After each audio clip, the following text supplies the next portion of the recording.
Bonjour à tous Salut et bienvenue dans ton com. Qu'avons-nous au programme du jour? Bien évidemment la déroute de l'ASM la semaine dernière, mais aussi quelque chose qui a fait beaucoup parler, les avaries de la ligne Paris-Aurillac. Et c'est bien normal car pour ceux qui n'ont pas suivi l'affaire, figurez-vous que les passagers ont été un peu secoués pendant le vol et surtout ils ont découvert à l'arrivée un énorme trou dans la carlingue. D'ailleurs, le département a bien failli avoir un nouveau slogan, le Cantal, ça peut être fatal. Mais ce qui vous a fait surtout réagir, c'est qu'une telle ligne existe. Vincent, lui, est mort de rire. Il nous dit une ligne Paris-Aurillac, rien que ça c'est drôle. Denis en rajoute une couche. La frayeur, c'est qu'il existe un vol Paris-Aurillac. Un commentaire qui a quand même suscité 24 réactions entre les j'aime, j'adore, les je me marre et le ha ha ha de Virginie. Cependant, tout ça ne fait pas rire du tout Hélène qui, elle, défend la ligne aérienne becs et ongles. Je suis surprise devant les moqueries, c'est une ligne vitale et les clichés éculés me font me demander en quoi le seul mot Aurillac peut poser problème. Les prix, ils sont moins élevés que le train, le sarcasme est facile à ce que je vois.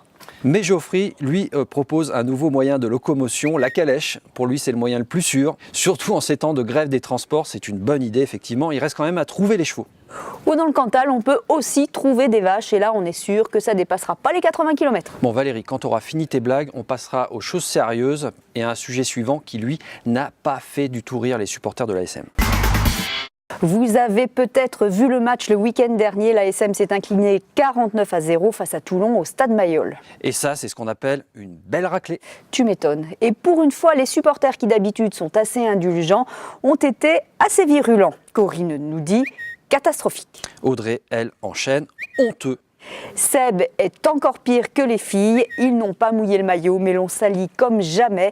Prestation indigne et d'une indigence crasse. On est monté d'un cran dans la médiocrité et la suffisance, le néant, la honte absolue aux yeux de toute l'Ovalie.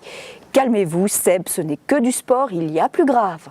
Des avions qui s'écrasent, par exemple. Mais non, Romain, il est resté en l'air, celui d'Aurillac. Et Daniel y croit encore pour ce week-end. Il nous dit dimanche prochain en Coupe d'Europe, ils vont gagner.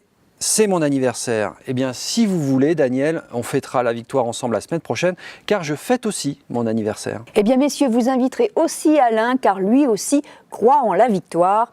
J'ai compris, c'est une ruse du staff pour gagner la Coupe d'Europe. Il est malin, Zema, se faire marcher dessus toute la saison pour tromper l'adversaire. Et pourquoi pas? Eh bien, moi, je dis, tant que le match n'est pas joué, tout est possible. En tout cas, on en reparlera la semaine prochaine. En attendant, on vous dit salut! Salut, bon week-end et envoyez-nous vos commentaires.